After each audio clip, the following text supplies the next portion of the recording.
Depuis quelques mois, la ville de Lubumbashi connaît de graves perturbations en fourniture électrique. Des quartiers entiers sont privés d'électricité. Le cas du quartier Lido Golf et Kabulameshi où il y a coupure toute la journée et le courant est rétabli 2 ou 3 heures seulement pendant la nuit. Au quartier Bel Air, par exemple, c'est depuis plusieurs semaines que l'électricité est devenue une denrée rare. Le centre-ville et d'autres quartiers ne sont pas du reste. Une situation qui met en mal les activités commerciales de plus d'un habitant de Lubumbashi. Par rapport à la SNEL, il y a beaucoup de désagréments, surtout pour ceux qui font les activités. Donc, quand vous amorcez les activités et que vous devez vous appuyer, compter sur la SNEL, vous ne serez que déçus.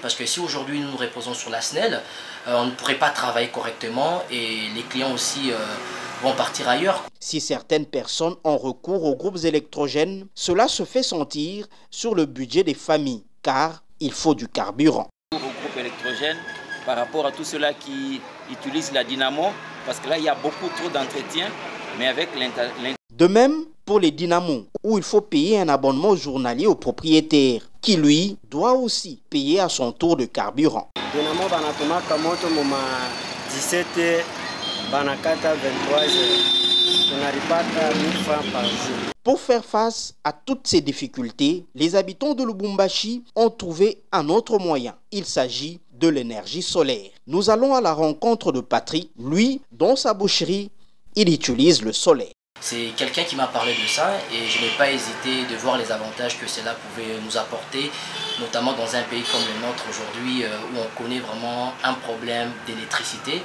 et c'est là n'est pas quelque chose dont les gens peuvent négliger.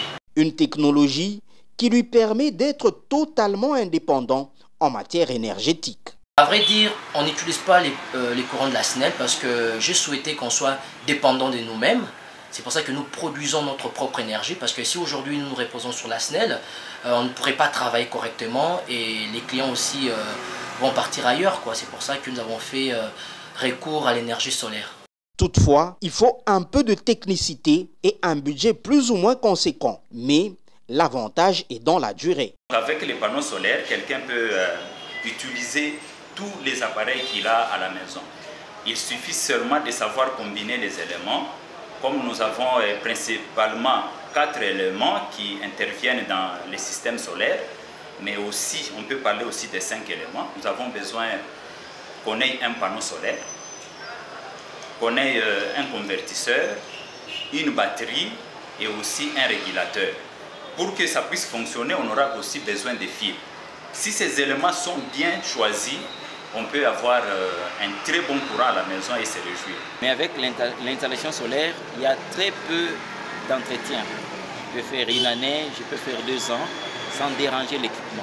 Donc là, c'est plus avantageux, surtout chez nous ici en Afrique. Un nouveau système que les habitants de Lubumbashi adoptent en masse pour faire face aux désagréments habituels de la Société nationale d'électricité.